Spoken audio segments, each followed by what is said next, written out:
नमस्ते, मैं डॉक्टर अनुजा केड़कर, मैं साइकेट्रिस्ट हूँ और केड़कर क्लिनिक ठाणे में एज अ साइकेट्रिस्ट कई सालों से प्रैक्टिस कर रही हूँ।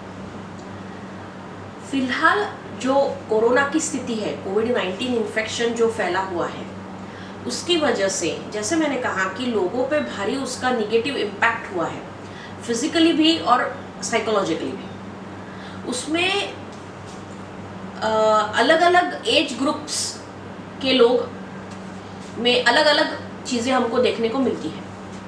जैसे कि बड़ों के बारे में हमने बात किया, लेकिन हमें ऐसा लगता है कि बच्चों का क्या प्रॉब्लम है इसमें, लेकिन कहीं ना कहीं बच्चों पे भी ये इन्फेक्शन और ये जो लॉकडाउन है उसकी वजह से निगेटिव इम्पैक्ट हुआ है साइकोलॉजिकली। अब ये क्यों हुआ है? एक तो क्या है कि बच्चों का एक रूटीन होता है, जैसे बड़ों का रूटीन है वैसे बच्चों का भी है। उनकी स्कूल है, उनके क्लासेस है, उनकी पढ़ाई है, उनका अपना इंटरेक्शन है, सोसाइटी में खेलना, वो सब टाइम टेबल बना हुआ होता है।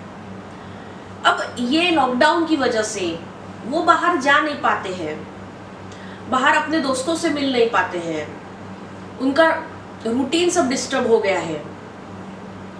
लेट पेरेंट्स के साथ सोते हैं, लेट उठते हैं, और ये सब वजह से उनका भी रूटीन डिस्टर्ब्ड है। उसके साथ साथ रूटीन के साथ साथ साइकोलॉजिकली जैसे अब वो निगेटिव चीज़ें बड़ों से सुन रहे हैं कि कोरोना की वजह से लोगों की डेथ हो रही है, इन्फेक्शन बढ़ रहा है, पॉजिटिव केसेस बढ़ रहे हैं, कहीं ना कहीं ये तो उनको समझ में आ रहा है कि कुछ ना कुछ ज़रूर है और गड़बड़ है और बड़ी सीरियस गड़बड़ है, ये उनको समझ में आ रहा है। लेकिन एक्चुअली क्या है वो उन्हें भी पता नहीं होता है, और वो डर उनके मन में कहीं ना कहीं बना हुआ है। वो भय है कि अपने पेरेंट्स को कुछ हो गया तो, अपने खुद को कुछ हो गया तो, और उसकी वजह से घबराहट होना, एंजाइटी प्रॉब्लम्स, बेचैनी होना, चिड़चिड़ करना, गुस्सा करना, जिद करना छोटी छोटी बात को लेके। उसके साथ साथ वो प्रॉब्लम ये है कि वो एक्सप्रेस कर नहीं पाते हैं, और एक्सप्रेस ना करने की वजह से वो उनका जो फ्रस्ट्रेशन है, उनका जो डर है, वो ऐसे इसमें बाहर निकलता है। उसमें और एक चीज ऐसी है कि सब फैमिली एट अ टाइम घर में एक साथ है और कंटिन्यूअस एक दूसरे से बात कर रहे हैं, एक दूसरे के साथ है। अब इसमें क्या होता है कि काफी ऐसी फैमिलीज है जिसमें वर्किंग पेरेंट्स हैं, बच्चे इंडिपेंडेंटली, पेरेंट्स घर में नहीं रहते हैं तो इंडिपेंडेंटली घर में उनका प्रेजेंस होता है, वो फ्री होते हैं, जो चाहिए वो खाते हैं, जैसे उनको रहना रहते हैं। अब ऐसा हो गया है कि पेरेंट्स कंटिन्यूअस घर में हैं, पेरेंट्स कंटिन्यूअस वॉच कर रहे हैं बच्चों को कि ऐसे मत करो, ये मत करो, ऐसे चिल्लम चिल्ली मत करो, मस्ती मत करो। तो उसकी वजह से भी उनको वो आदत नहीं है, तो बच्चों को ये भी प्रॉब्लम्स हो रहे हैं कि पेरेंट्स घर में कंटिन्यूअस है। तो पॉजिटिव इस चीज का इम्पैक्ट है, लेकिन पेरेंट्स है इस चीज का पॉजिटिव इम्पैक्ट भी है, लेकिन निगेटिव इम्पैक्ट भी है।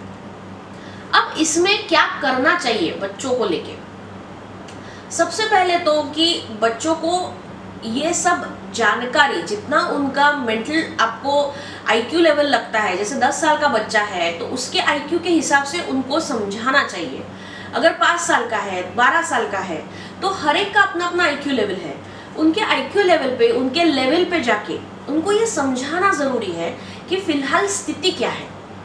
उनसे भी बात करना ज़रूरी है, उनको भी ये इन्फेक्शन और जो लॉकडाउन है इनके उसके बारे में इंफॉर्मेशन देना ज़रूरी है।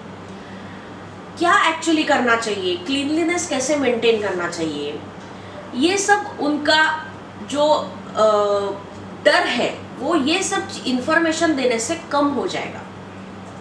उनके साथ टाइम स्पेंड कीजिए, वो एक्चुअली क्या कहना चाहते हैं, उन पर ऑर्डर ना छोड़ के कि ये करो, ऐसा करो, ये मत करो, वो मत करो, घर में चिल्लाओ मत, इसमें मस्ती मत करो। अब बच्चे करेंगे क्या? दिन भर अगर बच्चे घर में हैं तो कुछ ना कुछ तो वो मस्ती करने ही वाले हैं। अब इसमें पेरेंट्स ने फ्रस्ट्रेट होके गुस्सा करके कोई फायदा नहीं है। कहीं ना कहीं बच्चों को ढील देनी चाहिए, कहीं ना कहीं कस के पकड़ना चाहिए। ये हमें बैलेंस एज अ पेरेंट करते आना चाहिए। फॉर एग्जाम्पल, अगर बच्चा ड्राइंग कर रहा है, अब कुछ काम नहीं है, पढ़ाई उसको नहीं है, और घर में बैठ के अगर वो ड्राइंग कर रहा है, थोड़ा सा मेस कर रहा है घर में, तो उसको करने दीजिए। वो करेगा भी क्या, कितना वो डर डर के रहेगा घर में, थोड़ा बहुत इधर उछल कूद कर रहा है सोफा पे। अब हर एक चीज में हम उसको टोकेंगे तो वो चिड़चिड़ करना तो स्वाभाविक है। इसलिए हमको 2-3 चीजें ये बहुत इंपॉर्टेंट है और वो याद रखनी है कि बच्चों को हर चीज में टोकना नहीं है। दूसरा कि उनको कोरोना और ये इन्फेक्शन, लॉकडाउन के बारे में सब जानकारी देनी है और उनके साथ क्वालिटी टाइम स्पेंड करना ज़रूरी है। ये हमको अपॉर्चुनिटी मिली है एज अ पेरेंट कि हम बच्चों के साथ टाइम स्पेंड करें। उनको जो कमी थी कि उनको कंप्लेंट रहती है बच्चों को कि आप हमारे साथ टाइम स्पेंड नहीं करते, घूमने नहीं जाते, काफ़ी बच्चों को ये कंप्लेंट है। तो ये अपॉर्चुनिटी मिली है बच्चों को, तो उनको भी ऐसा लगना चाहिए कि ये अपॉर्चुनिटी है, ना कि उनको बर्डन लगना चाहिए। अगर ये 2-3 चीज़ें की हमने तो बच्चों का डर, बच्चों का साइकोलॉजी यानी मेंटल हेल्थ हम मेंटेन करने के लिए, बैलेंस करने के लिए मदद हो सकती है। ये वीडियो में इतना ही। धन्यवाद।